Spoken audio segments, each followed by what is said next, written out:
Most likely ಕೇಂದ್ರ ಸರ್ಕಾರ ಒಪ್ಕೋಬಹುದು ಅಂತ ಹೇಳಿದ್ದಾರೆ. ಮೋಸ್ಟ್ ಲೈಕ್ಲಿ ಕೇಂದ್ರ ಸರ್ಕಾರ ಒಪ್ಕೋಬಹುದು ಅಂದ್ರೆ ಆಶಾಭಾವನೆಯನ್ನು ವ್ಯಕ್ತ ಮಾಡಿದ್ದಾರೆ. ಇವತ್ತವರಿಗೆ ₹1 ಬರಲಿಲ್ಲ. ನ್ಯಾಷನಲ್ ಪ್ರಾಜೆಕ್ಟು ಕೂಡ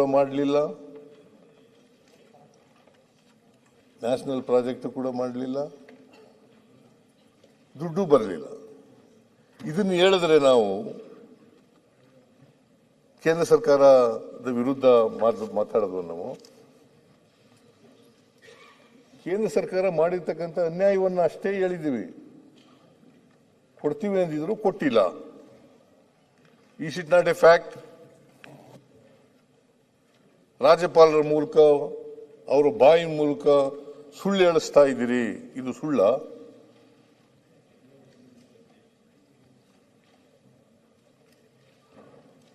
$5,495 ಕೋಟಿ.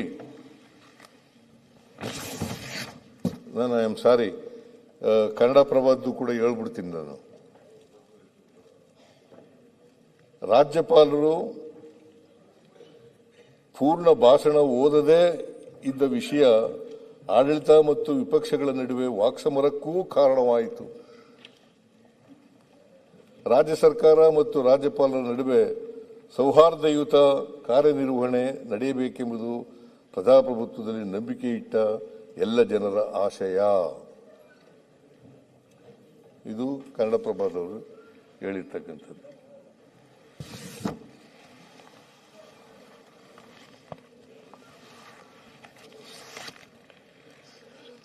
ಅದರಿಂದ ಮಾನ್ಯ ಅಧ್ಯಕ್ಷರೇ, ಈಗ 5,495 ನಮಗೆ 15ನೇ ಹಣಕಾಸಿನ ಆಯೋಗ ಸ್ಪೆಷಲ್ ಗ್ರಾಂಟ್ಸ್ ಅಂತ ಕೊಟ್ಟಿದ್ರು. 5,495 ಕೋಟಿ. ಆಮೇಲೆ ಪೆರಿಫೆರಲ್ ರಿಂಗ್ ರೋಡ್ಗೆ 3,000 ಕೋಟಿ. 3,000 ಕೋಟಿ. ಬೆಂಗಳೂರು ನಗರದಲ್ಲಿ ಕೆರೆಗಳ ಅಭಿವೃದ್ಧಿಗೆ 3,000 ಕೋಟಿ. ಒಟ್ಟು 11,495 ಕೋಟಿ. 15th ಫೈನಾನ್ಸ್ ಕಮಿಷನ್ನಲ್ಲಿ ನಮಗೆ ಕೊಡ್ತೀವಿ ಅಂತ ಹೇಳಿದ್ದು ಬರಲಿಲ್ಲ. ರಾಯರೆಡ್ಡಿ ಯಾವ್ಯಾವುದು ಸ್ಟೇಟ್ಗಳು? ಯಾವ್ಯಾವ ಸ್ಟೇಟ್ಗಳು? ಕರ್ನಾಟಕ, ತೆಲಂಗಾಣ ಅಂಡ್ ತ್ರಿಪುರ. 3 ರಾಜ್ಯಗಳಿಗೆ ಮಾಡಿ ವಿನಂತಿ ಅಂದ್ರೆ ಸತ್ಯ ಪೂರ್ತಿ ನೀವು ಈಗ ಶುರುವಾತಿಗೆ ಏನ್ ಮಾಡಿದ್ರಿ? ಶುರುವಾತಿಗೆ ಏನ್ ಹೇಳಿದ್ರಿ? ಅಸತ್ಯದ ವಿರುದ್ಧ ಸತ್ಯ ಸುಳ್ಳು ಸೋತು ಬಿಡ್ತಿದ್ರು ಒಂದೊಂದು ಟೈಮ್ ಆಗ್ತದೆ. ನೀವು ಇವತ್ತಿದೇನು 15th ಫೈನಾನ್ಸ್ ಕಮಿಷನ್ ಬಗ್ಗೆ ಏನ್ ಹೇಳ್ತಾ ಇದ್ದೀರಾ ಅದನ್ನ ನೀವು ಪ್ರೂವ್ ಮಾಡಕ್ ಹೋಗ್ತಿದ್ದೀರಾ. ಅಸತ್ಯದ ವಿರುದ್ಧ ಸತ್ಯ ಸುಳ್ಳಾಗೋದು. 15th ಫೈನಾನ್ಸ್ ಕಮಿಷನ್ ಪೂರ್ತಿ ವಿಷಯ. ಈಗ ನೀವು ಮಾತಾಡುವಾಗ, ಅಶೋಕ ಮಾತಾಡುವಾಗ ಎದ್ದಿದ್ದ ನಾನು. ಇಲ್ಲ ಸರ್, ಈಗ ಇವತ್ತು ಅಶೋಕರ್ ಧ್ವನಿ ಹೋಗಿದೆ, ಹಾಗಾಗಿ ಅವ್ರ ಪರವಾಗಿ ನಾನು ಇವತ್ತು ಆಯ್ತಪ್ಪ. ಅಶೋಕ ಮಾತಾಡುವಾಗಲಿ, ಸುನಿಲ್ ಮಾತಾಡುವಾಗಲಿ ಎದ್ದಿದ್ದ ನಾನು. ಸರ್ ಇದು ಅಲ್ಲ, ಎದ್ದಿದ್ದೇನ್ರಿ? ನಾವು ಫೈನಾನ್ಸ್ ವಿಸಾರ್ಡ್ ಸರ್. ಅಲ್ಲ, ಎದ್ದಿದ್ದ ನಾನು. ನೀವ್ಯಾಕೆ ಎದ್ದಿದ್ದೀರಿ? ಆಯ್ತು ರಾಯರೆಡ್ಡಿ ಅವರೇ, ಬೆಲ್ಲ ನೀವು ಯಾರಿಗೆ ಉತ್ತರ ಕೊಡ್ತೀರಿ? ಬೆಲ್ಲ ಈಗ ರಾಯರೆಡ್ಡಿ ಅವರೇ, ಬೆಲ್ಲ ನೋಡಪ್ಪ, ಇದು ರೆಕಮೆಂಡ್ ಮಾಡಿದ್ದು 15ನೇ ಹಣಕಾಸಿನ ಆಯೋಗ ರೆಕಮೆಂಡ್ ಮಾಡಿದ್ದು. ಅದನ್ನ ಕೊಡ್ಲಿಲ್ಲ, ಅದನ್ನ ಒಪ್ಕೊಳ್ಳಿಲ್ಲ. ನಿರ್ಮಲಾ ಸೀತಾರಾಮನ್ ಅವರು ಒಪ್ಕೊಳ್ಳಿಲ್ಲ. ಈಗ ಮೊನ್ನೆ ತಾರೀಕು ನಿನ್ನೆ 16ನೇ ಹಣಕಾಸಿನ ಆಯೋಗ ವರದಿ ಮಂಡಿಸಿದ್ದಾರೆ. ಅದನ್ನ ಒಪ್ಕೊಂಡಿದಾರಲ್ವಾ? ಅಲ್ಲ, ಒಪ್ಕೊಂಡಿದಾರಲ್ವೇನ್ರಿ? ವೆಲ್ಕಮ್ ಮಾಡೋದು ಆಮೇಲೆ. 16ನೇ ಹಣಕಾಸು ಆಯೋಗದಲ್ಲಿ ನಮ್ಮ ಕರ್ನಾಟಕಕ್ಕೆ ಬಂಪರ್ ಕೊಟ್ಟಿದೆ. ಏನು ಕೊಟ್ಟಿಲ್ಲ. ಕೂತ್ಕೊಳ್ಳಿ. ಬಂಪರ್ ಎಲ್ಲಿ ಕೊಟ್ಟಿದ್ದಾರೆ ನೋಡಿ. ನಾವು ಕೇಳಿದ್ದದ್ದು 14ನೇ ಹಣಕಾಸಿನಲ್ಲಿ 4.71% ಕರ್ನಾಟಕಕ್ಕೆ ಕೊಟ್ಟಿದ್ದಾರೆ. ಎಷ್ಟು? 4.71 ಕೊಟ್ಟಿದ್ದಾರೆ. ಅದನ್ನು 15ನೇ ಹಣಕಾಸಿನ ಆಯೋಗದಲ್ಲಿ 3.64 ಮಾಡಿಬಿಟ್ರು. 3.64 ಮಾಡಿಬಿಟ್ರು. ಅದರಿಂದ ನಮಗೆ ಒಟ್ಟಾರೆಯಾಗಿ 1,25,000 ಕೋಟಿ 5 ವರ್ಷದಲ್ಲಿ ಕಡಿಮೆ ಆಯಿತು. ಇದು ಸೇರಿ 5,300 ಕೋಟಿ, 11,495 ಕೋಟಿ, ಇವೆಲ್ಲ ಸೇರಿ ನಾನು ಬೇಕಾದ್ರೆ ಅದನ್ನು ಡೀಟೇಲ್ಸು ಕೊಡ್ತೇನೆ.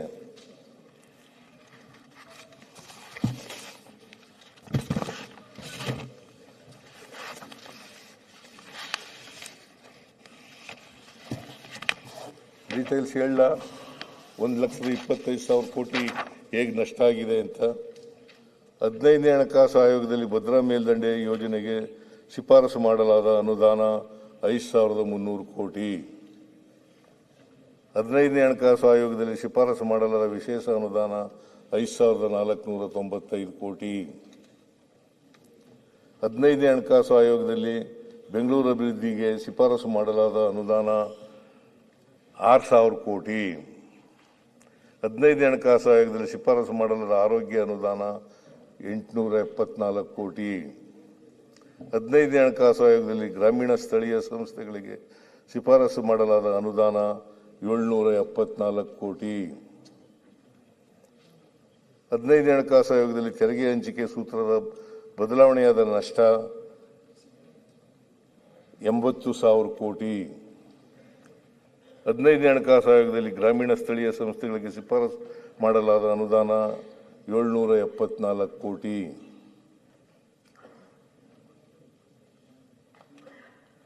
15ನೇ ಹಣಕಾಸು ಆಯೋಗದಲ್ಲಿ ನಗರ ಸ್ಥಳೀಯ ಸಂಸ್ಥೆಗಳಿಗೆ ಶಿಫಾರಸು ಅನುದಾನ 1,028 ಕೋಟಿ. 15 ಹಣಕಾಸು ಆಯೋಗದಲ್ಲಿ ತೆರಿಗೆ ಹಂಚಿಕೆ ಸೂತ್ರದ ಬದಲಾವಣೆಯಿಂದಾದ ನಷ್ಟ ಅದು ಆಯಿತು.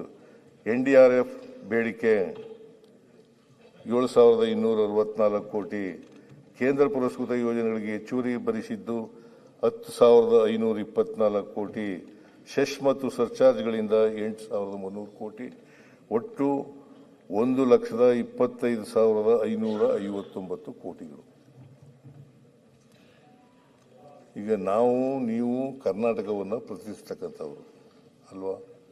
ನಮ್ಮ ಜವಾಬ್ದಾರಿ. ನಷ್ಟ ಆದರೆ ಯಾರಿಗೆ ನಷ್ಟ ಆಗುತ್ತೆ? ನಷ್ಟ ಆದರೆ ಇಡೀ ಕರ್ನಾಟಕಕ್ಕೆ ನಾವು ನಷ್ಟ ಆಯಿತು. ಇದನ್ನು ಕೇಳೋದು ನಮ್ಮ ಜವಾಬ್ದಾರಿ ಅಲ್ವಾ? ನಿಮ್ಮ ಜವಾಬ್ದಾರಿನೂ ಹೌದು, ನಮ್ಮ ಜವಾಬ್ದಾರಿನೂ, ಅವ್ರ ಜವಾಬ್ದಾರಿನೂ ಹೌದು. ನಾವು ಕೇಳದೆ ಯಾರು ಕೇಳಬೇಕಾಗಿದೆ?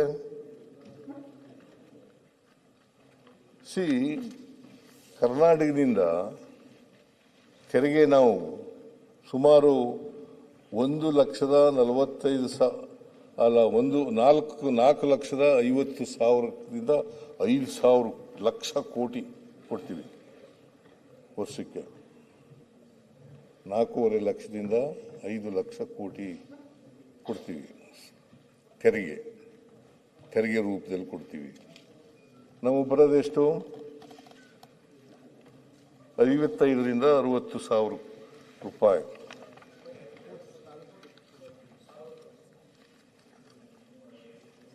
$55,000ರಿಂದ 60,000 ಕೋಟಿ. 55,000ರಿಂದ 60,000 ಕೋಟಿ ವಾಪಸ್ ಬರೋದು. ನಾವು 4.5 ಲಕ್ಷ ಕೋಟಿಗಿಂತ ಹೆಚ್ಚಾಗಿ ಕೊಟ್ಟರು ಕೂಡ ನಮಗೆ ಬರೋದು ತೆರಿಗೆ ವಾಪಸ್ ಬರೋದು ಎಷ್ಟಪ್ಪ ಅಂತಂದರೆ 55,000ರಿಂದ 60,000 ಕೋಟಿ. ಆಮೇಲೆ GSTಯಿಂದ ವರ್ಷಕ್ಕೆ ಎಷ್ಟು ನಷ್ಟ ಆಗ್ತದೆ ಅಂತಂದರೆ 18,000ರಿಂದ 20,000 ಕೋಟಿ. ಇದ್ದಕ್ಕಿದ್ದಲೇ GST ಬಂದದ್ದು 2017. ಈಗ ಎಷ್ಟನೇ ಇಸ್ವಿನಲ್ಲಿದ್ದೀವಿ ನಾವು? 2026 ಇದ್ದಕ್ಕಿದ್ದಲ್ಲೇ ಕಡಿಮೆ ಮಾಡಿಬಿಟ್ರು. ಅದು 8 ವರ್ಷಗಳ ನಂತರ. 8 ವರ್ಷ GST ವಸೂಲು ಮಾಡಿದವ್ರು ಯಾರು? ಕೇಂದ್ರ ಸರ್ಕಾರ. ಕೇಂದ್ರ ಸರ್ಕಾರ 8 ವರ್ಷ ವಸೂಲು ಮಾಡ್ಕೊಂಡ ಮೇಲೆ ಇದ್ದಕ್ಕಿದ್ದಲ್ಲೇ ಕಡಿಮೆ ಮಾಡ್ಬಿಡ್ತು. ಯಾಕಂತಂದ್ರೆ ಬಿಹಾರ್ನ ಎಲೆಕ್ಷನ್ ಬಂದಿತ್ತು, ಕಡಿಮೆ ಮಾಡಿಬಿಟ್ರು. ಅದರಿಂದ ನಮಗೆ ಎಷ್ಟು ನಷ್ಟ ಆಯ್ತು ಗೊತ್ತಾ? ಕರ್ನಾಟಕ ಸರ್ಕಾರಕ್ಕೆ ಎಷ್ಟು ನಷ್ಟ ಆಯ್ತು ಗೊತ್ತಾ? ನಷ್ಟ ಆದದ್ದು ಸುಮಾರು 12ರಿಂದ 15 ಸಾವಿರ ಕೋಟಿ.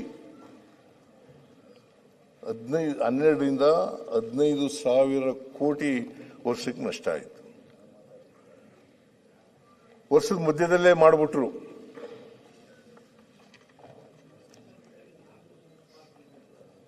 ಅದರಿಂದ ನಮಗೆ ನಾವು ಎಸ್ಟಿಮೇಟ್ ಮಾಡ್ಕೊಂಡಿದ್ದು ಇಷ್ಟು ಬರ್ಬೋದು, GST ಕಾಂಪನ್ಸೇಷನ್ ಅಂತ ಬರ್ಬೋದು ಅಂತ ಲೆಕ್ಕ ಹಾಕೊಂಡಿದ್ದು.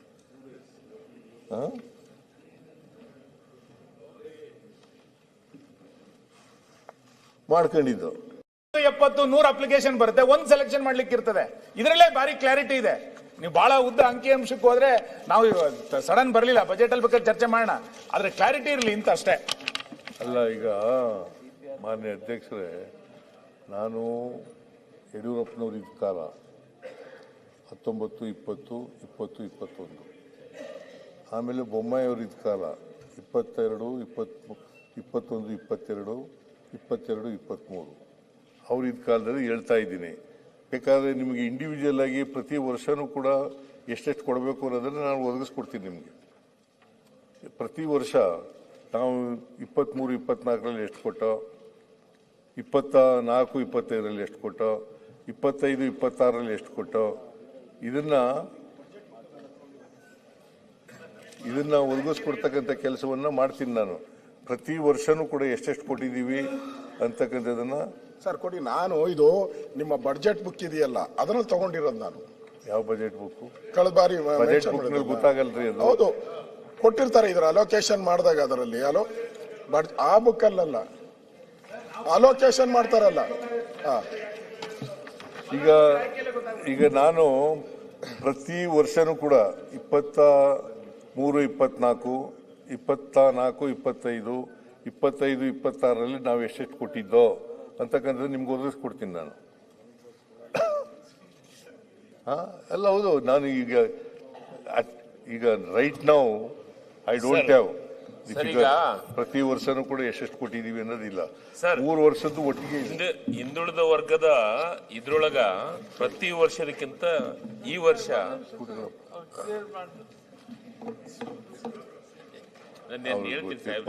ಮಾಹಿತಿ ಈಗ ಅವರು ಒಂದು ಹಿಂದುಳಿದ ವರ್ಗಗಳ ಇಲಾಖೆಯ ಸಚಿವರು ಅಷ್ಟೇನೆ. ಈ ಜಗಜೀವನ್ ರಾಮ್ ಅಭಿವೃದ್ಧಿ ನಿಗಮ ಅವರು ಬರಲ್ಲ. ನಾನ್ ನಿಮ್ಮನ್ನ ಕನ್ವಿನ್ಸ್ ಏನ್ ಮಾಡ್ತಾ ಇದ್ದೀನಿ ಅಂತಂದ್ರೆ, ನೀವು ಬಜೆಟ್ ನಲ್ಲಿ ಗಾತ್ರ ಜಾಸ್ತಿ ಮಾಡಿದಿರೋ ಕಡಿಮೆ ಮಾಡಿದಿರೋ ಚರ್ಚೆ ಮಾಡೋಣ. ನಾವು MLAಗಳು ಫಲಾನುಭವಿಗಳ ಆಯ್ಕೆ ಮಾಡಬೇಕಾದ್ರೆ ಅದರ ಅರಿವು ನಮಗಿದೆ ಅಂತ. ನಮಗೆ ಫಲಾನುಭವಿಗಳ ಆಯ್ಕೆ ಮಾಡ್ಬೇಕಾದ್ರೆ ಗೊತ್ತಾಗುತ್ತಲ್ಲ ಎಷ್ಟು ಅಲೋಕೇಶನ್ ಆಗಿದೆ ಅಂತ. ನಂದೊಬ್ಬಂದ್ ಬಿಟ್ಬಿಡಿ ಸರ್, ಎಲ್ಲ MLAಗಳು ಕೇಳಿ ಯಾವ ನಿಮ್ಮ ಸ್ಕೀಮ್ಗಳು, ಅದು ಸಮಾಜ ಕಲ್ಯಾಣ ಇಲಾಖೆ ಇರ್ಬೋದು, ಬ್ಯಾಕ್ವರ್ಡ್ ಇರ್ಬೋದು. ಹೇಳ್ರಿ ಸುನೀಲ್, ಅದಕ್ಕೇನೆ ಪ್ರತಿ ವರ್ಷ 22, 23, 24ರಲ್ಲಿ ಎಷ್ಟು ಕೊಟ್ಟಿದ್ದೋ, 24, 25ರಲ್ಲಿ ಎಷ್ಟು ಕೊಟ್ಟಿದ್ದೋ, 25, 26ರಲ್ಲಿ ಎಷ್ಟು ಕೊಟ್ಟಿದ್ದೋ, ಮುಂದೆ ಎಷ್ಟು ಕೊಡ್ತೀವಿ ಅಂತಕ್ಕಂಥದ್ದನ್ನ ನೀವು ಬೇಕಾದ್ರೆ ಒದಗಿಸ್ಕೊಡ್ತೀನಿ ನಾನು. ಸೊ ಮೊನ್ನೆ ಅಧ್ಯಕ್ಷರೇ, ಅದರಿಂದ ಈಗ ಹಾಸ್ಟೆಲ್ಗಳು ನೀವು 4 ವರ್ಷದಲ್ಲಿ 5 ಹಾಸ್ಟೆಲ್ಗಳು ಮಾಡಿದ್ದು.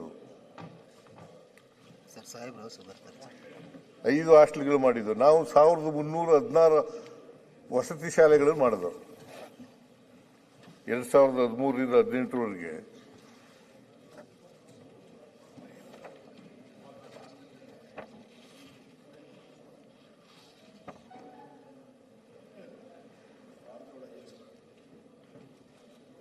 ಈಗ ನೀವು ನೋಡಿ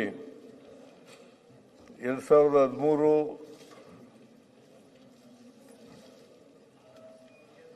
13ರಿಂದ 18ರವರೆಗೆ 13-14ರಿಂದ 18ರವರೆಗೆ 543 ವಿದ್ಯಾರ್ಥಿ ನಿಲಯಗಳು ಮಾಡೋದು. ನೀವು 4 ವರ್ಷದಲ್ಲಿ 21-22ರಲ್ಲಿ 1, 22-23ರಲ್ಲಿ 4, 5 ಮಾಡಿದ್ದು. ತಪ್ಪು ಕೊಟ್ಟಿದ್ದಾರೆ ಸರ್ ತಮ್ಮ ಫಿಗರ್ ಇಲ್ಲ, ಇದಿದ್ರೆ ಡಿಸ್ಪ್ಯೂಟ್ ಮಾಡಿ. ಸರ್ ನನ್ನ ಕ್ಷೇತ್ರದಲ್ಲಿ ಇದಕ್ಕಿಂತ ಹೆಚ್ಚು ಹಾಸ್ಟೆಲ್ಗಳಾಗಿದ್ದಾವೆ. ಕೇವಲ ಯಾವಾಗ? ನಿಮ್ ಕಾಲದಲ್ಲಿ? ನಮ್ಮ ಕಾಲದಲ್ಲಿ ನಮ್ ಕಾಲದಲ್ಲಪ್ಪ, ನಿಮ್ ಕಾಲದಲ್ಲಿ ಬಸವರಾಜ ಬೊಮ್ಮಾಯಿ ಅವರಿದ್ದಾಗ. ನಮ್ಮ ಕಾಲದಲ್ಲಿ ನನ್ನ ಕ್ಷೇತ್ರದಲ್ಲೇ ಇದಕ್ಕಿಂತ ಬಹಳ ಹೆಚ್ಚು ಹಾಸ್ಟೆಲ್ಗಳಾಗಿದ್ದಾವ. ನಿಮಗೆ ನನಗಿರೋ ಮಾಹಿತಿ ಪ್ರಕಾರ 5 ಅಂತ ಇರೋದು. ಸಂಪೂರ್ಣ ತಪ್ಪಿದೆ. ತಪ್ಪಿಲ್ಲ. ಒಂದೇ ಉದಾಹರಣೆ ಹೇಳ್ತೀನಿ. ಒಂದೇ ನಿಮಿಷ. ಮೈನಾರಿಟಿ ಹಾಸ್ಟೆಲ್ ಒಂದ್ ನಿಮಿಷ ಒಂದ್ ನಿಮಿಷ ಏನು ಮಾಹಿತಿಗಳು ಬರ್ತಾ ಇದೆ, ದಯವಿಟ್ಟು ಪುನರ್ ಪರಿಶೀಲನೆ ಮಾಡಿ. ನೀವು ಕಷ್ಟಪಡೋದು ಬೇಡ, ನೀವು ಇನ್ನು ಬಜೆಟ್ನಲ್ಲಿ ಹೇಳಿ. ಆದರೆ ತಪ್ಪು ಇದು ಹೋಗ್ತಾ ಇದೆ, ನಾವು ಕೂಡ ನೋಡ್ತಾ ಇದೀವಿ ಇಲ್ಲಿ. ಅವಾಗಿಂದ ತುಂಬಾ ಕನ್ಫ್ಯೂಸ್ ಮಾಡ್ತಾ ಇದ್ದಾರೆ ನಿಮ್ಗೆ ಯಾರೋ ಕೊಡೋರು ಅಧಿಕಾರಿಗಳು. ಆ ರೀತಿ ಬೇಡ ಫಿಗರ್. ಓಕೆ, ನಮ್ಮ ನೀವು ಹಾಸ್ಟೆಲ್ಗಳು ಜಾತಿವಾರ ಹಾಸ್ಟೆಲ್ಗಳು ಏನಿದಾವ, ಈ ಜಾತಿವಾರ ಹಾಸ್ಟೆಲ್ಗಳು ಇರಬಾರ್ದು. ಇಂಟಿಗ್ರೇಟೆಡ್ ಎಲ್ಲಾ ಜಾತಿಗಳಿಗೆ, ಅಲ್ಪಸಂಖ್ಯಾತರಿರ್ಲಿ, ಎಸ್ಸಿಗಳಿರ್ಲಿ, ಎಸ್ಟಿಗಳಿರ್ಲಿ, ಒಬಿಸಿಗಳಿರ್ಲಿ, ಅವ್ರಿಗೆಲ್ಲರಿಗೂ ಕೂಡಿ ಒಂದು ಹಾಸ್ಟೆಲ್ಗಳಾಗಬೇಕು. ಹೊಸ ಗೆಟ್ಟೋಗಳಾಗಬೇಕು, ಹೊಸ ಅರ್ಜನ್ಕೆರೆಗಳಾಗಬಾರ್ದು ಅಂತ ಹೇಳಿ ನಾನು ಬೊಮ್ಮಾಯಿ ಅವ್ರ ಹತ್ರ ಕಳಕಳಿಯಿಂದ ವಿನಂತಿ ಮಾಡಿ ಡಿಸ್ಕಷನ್ ಮಾಡಿದಾಗ ಬೊಮ್ಮಾಯಿ ಅವರು ಒಪ್ಪಿ ಅಂತ್ಯೋದಯ ಹಾಸ್ಟೆಲ್ಗಳನ್ನು ಮಾಡಿದ್ರು. ಇಡೀ ರಾಜ್ಯದಲ್ಲಿ 6 ಅಂತ್ಯೋದಯ ಹಾಸ್ಟೆಲ್ಗಳನ್ನು ಮಾಡಿದ್ರು. ಒಂದು ದೀನ್ ದಯಾಳ ಅಂತ್ಯೋದಯ ಹಾಸ್ಟೆಲ್ಗಳು ಮಾಡಿದ್ರು. ದೀನ್ ದಯಾಳ ಹಾಸ್ಟೆಲ್ಗಳು ನಮ್ಮ ಧಾರವಾಡದಲ್ಲಿ 1, ಬೆಳಗಾಂದಲ್ಲಿ 1, ಗುಲ್ಬರ್ಗದಲ್ಲಿ 1, ಮಂಗಳೂರಲ್ಲಿ 1, ಮೈಸೂರಲ್ಲಿ 1, ಬೆಂಗಳೂರಲ್ಲಿ 1. ಕೇವಲ ದೀನ್ ದಯಾಳ್ ಹಾಸ್ಟೆಲ್ಗಳನ್ನ 6 ಹಾಸ್ಟೆಲ್ಗಳು, ಒಂದೊಂದು ಹಾಸ್ಟೆಲ್ನಲ್ಲಿ 1,000 ಕೆಪಾಸಿಟಿ ಇರುವಂತ ಹಾಸ್ಟೆಲ್ಗಳನ್ನು ಮಾಡಿದ್ರು. ಇದು ಬೇರೆ ಬೇರೆ ಮತ್ತು SC-ದಲ್ಲಿ ಬೇರೆ ಹಾಸ್ಟೆಲ್ಗಳು, ST-ಗಳಲ್ಲಿ ಬೇರೆ ಹಾಸ್ಟೆಲ್ಗಳು, OBC-ಗಳಲ್ಲಿ ಬೇರೆ ಹಾಸ್ಟೆಲ್ಗಳು, ಎಲ್ಲ ಕಂಪ್ಲೀಟ್ ಆಗಿದಾವೆ. ನನ್ನ ಕ್ಷೇತ್ರದಲ್ಲಿ ಸಾಕಷ್ಟು ಹಾಸ್ಟೆಲ್ಗಳು ಕಂಪ್ಲೀಟ್ ಆಗಿದಾವೆ. ಫಿಗರ್ ತಪ್ಪು ಕೊಡ್ತಿದ್ದಾರೆ. ನನ್ನ ಅಧ್ಯಕ್ಷರೇ, ಇದು ನಮ್ಮ ಸರ್ಕಾರದಿಂದ ಕೊಟ್ಟಿರ್ತಕ್ಕಂಥ ಮಾಹಿತಿ. ಇದು ನೀವು ಹೇಳ್ತಕ್ಕಂಥ ಮಾಹಿತಿ ಅದು ಸುಳ್ಳು ಮಾಹಿತಿ ಇರ್ಬೋದು, ಅಥವಾ ನಿಮ್ಮಲ್ಲಿ ಇನ್ಫಾರ್ಮೇಶನ್ ಇಲ್ಲದೆ ಇರ್ಬೋದು.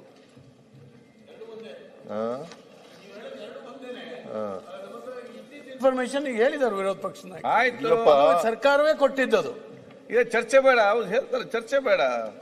ಈಗ ನಮ್ಮ ಅವಧಿನಲ್ಲಿ, ಕಾಂಗ್ರೆಸ್ ಅವಧಿನಲ್ಲಿ 543 ಹಾಸ್ಟೆಲ್ಗಳನ್ನು ಮಾಡಿದ್ದು. 2013-14ರಿಂದ 17-18ರವರೆಗೆ. ಆಮೇಲೆ 19-20 0 ಏನೂ ಇಲ್ಲ, 20-21 0 ಏನೂ ಇಲ್ಲ, 21-22 1, 22-23 4.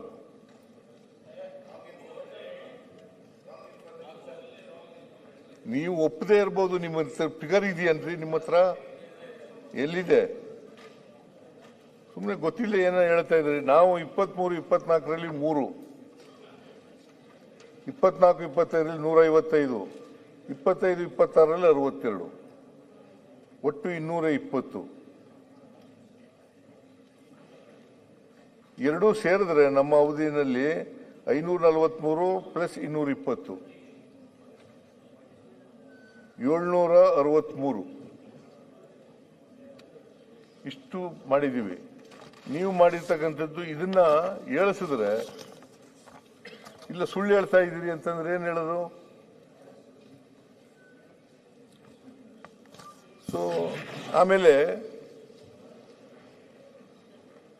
ನೀವು ಮನೆಗಳು ಕಟ್ಟಿದ್ದು ನಾವು 2013-14ರಿಂದ 17-18ರವರೆಗೆ ಪ್ರತಿ ವರ್ಷ 5 ವರ್ಷದಲ್ಲಿ ನಾವು ಪ್ರತಿ ವರ್ಷ 3 ಲಕ್ಷ ಮನೆ ಕಟ್ತೀವಿ ಅಂತ ಹೇಳೋದು. ಆದ್ರೆ ಆದದ್ದು 14,60,000 52,000 ಮನೆಗಳು. ನೀವು ಕಟ್ಟಿದ್ದು ಬರೀ 5 ಲಕ್ಷ ಚಿಲ್ಲರೆ ಮನೆಗಳು.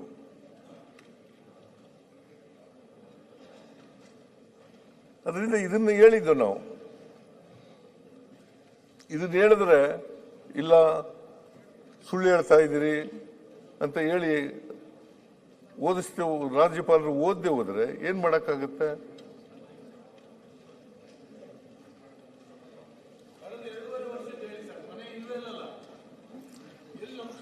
ಕೊಡ್ಲಿಲ್ಲಪ್ಪ, ಉಳಿದೋರಿಗೆ ಕೊಟ್ಟಿದ್ದಾರೆ. ನಾನು ಮನೆ ಹಳೆ ಮನೆ 2.5 ವರ್ಷದ್ದು ಹೇಳಿ ಸರ್. ಹಳೆ ಮನೆಗಳನ್ನೇ 4,19,000 ಮನೆಗಳನ್ನು ಕಟ್ಟಿ ಮುಗಿಸಿದ್ದೇವೆ 3 ವರ್ಷದಲ್ಲಿ.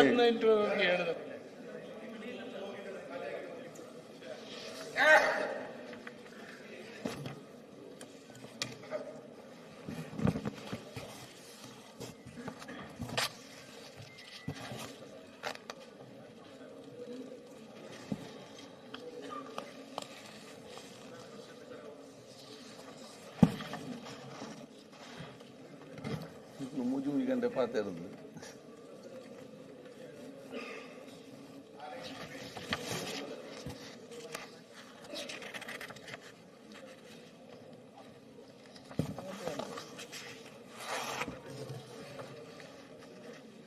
ಆಮೇಲೆ ನಮ್ಮ ಅವಧಿನಲ್ಲಿ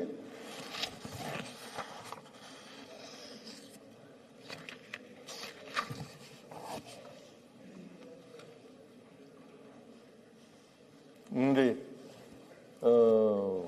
ಜ್ಞಾನೇಂದ್ರ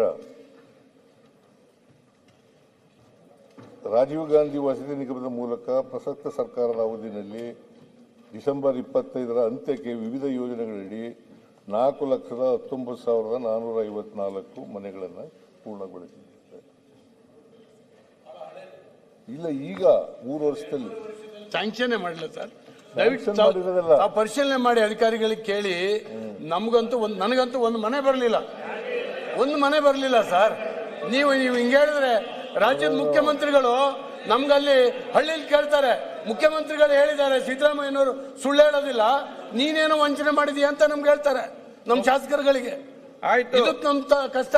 ನೀವ್ ಏನಾದ್ರು ಹೇಳಿ ಕಂಪ್ಲೇಂಟ್ ಮಾಡ್ಲಿಕ್ಕೆ ಕೊಡಿ. ಆನ್ಸರ್ ಅಲ್ಲ, ಅವ್ರು ಬಹಳ ಜಾಣತನದ ಶಬ್ದ ಉಪಯೋಗ ಮಾಡಿದ್ರು. ಮನೆಗಳು ಕಂಪ್ಲೀಟ್ ಆಗಿದಾವೆ ಅಂತ ಹೇಳಿದ್ರು, ಸ್ಯಾಂಕ್ಷನ್ ಆಗಿದಾವೆ ಅಂತ ಹೇಳಿಲ್ಲ. ಅದನ್ನೇ ಭಾರತೀಯ ಜನತಾ ಪಕ್ಷ ಶುರು ಮಾಡಿದ ಮನೆಗಳನ್ನ ಕಂಪ್ಲೀಟ್ ಮಾಡ್ಯಾರ, ಅದನ್ನ ಹೇಳಿದ್ರು ಅವರು. ಶುರು ಮಾಡಿದೇವೆ ಅಂತ ಹೇಳಿಲ್ಲ, ಬಹಳ ಜಾಣತನದ ಉತ್ತರ ಕೊಟ್ಟರು. ಓಕೆ, ಅಲ್ಲ ಅರವಿಂದ್ ಅವರ ಹೇಳಪ್ಪ ಇಲ್ಲಿ 6,948 ಕೋಟಿ ರೂಪಾಯಿ ನಾವು ಕೊಟ್ಟಿದ್ದೀವಲ್ಲ, ಖರ್ಚಾಗಿ ಮಾಡಿರೋರು ಯಾರು? 6,948 ಕೋಟಿ ಯಾರು ಖರ್ಚು ಮಾಡಿರೋರು? ನೀವು ಕೊಟ್ಟಿದ್ದ? ನಿಮ್ಮ ಪಕ್ಷ ಕೊಟ್ಟಿದ್ದ? ಕೇಂದ್ರ ಕೊಟ್ಟಿದ್ದ?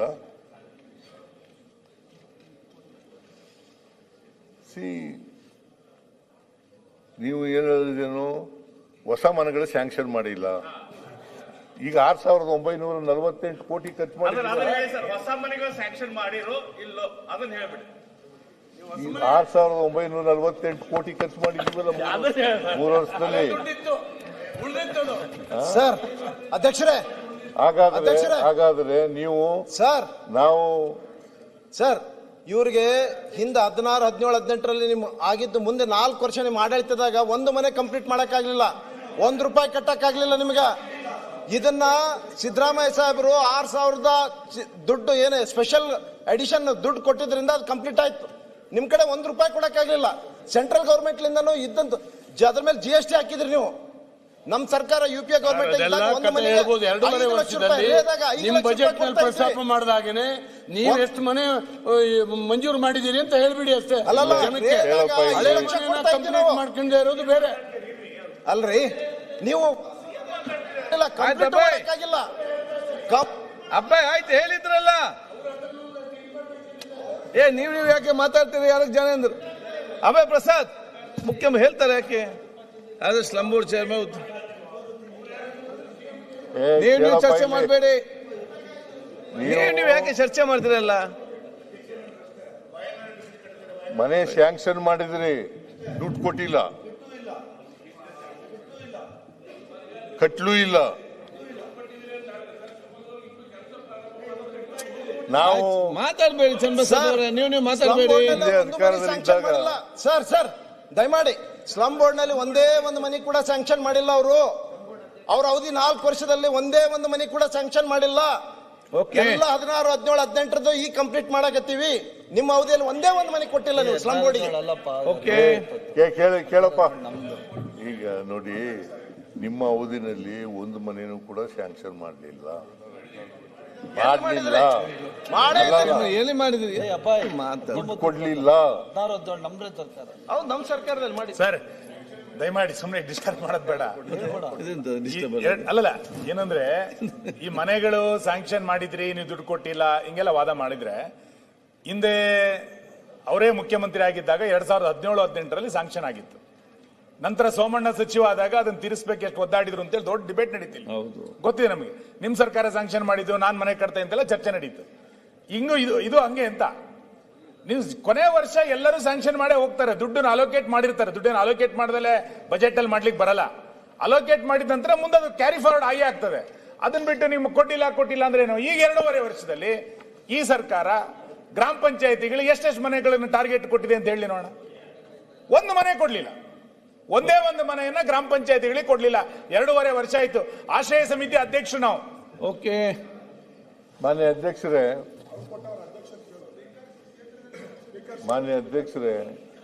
ನಾವು ಇವರು ದುಡ್ಡು ಕೊಡದೆ ಸ್ಯಾಂಕ್ಷನ್ ಮಾಡಿದಂತ ಮನೆಗಳನ್ನ 4,19,454 ಮನೆಗಳನ್ನ ಕಟ್ಟಿ ಪೂರ್ಣಗೊಳಿಸಿದ್ದೇವೆ.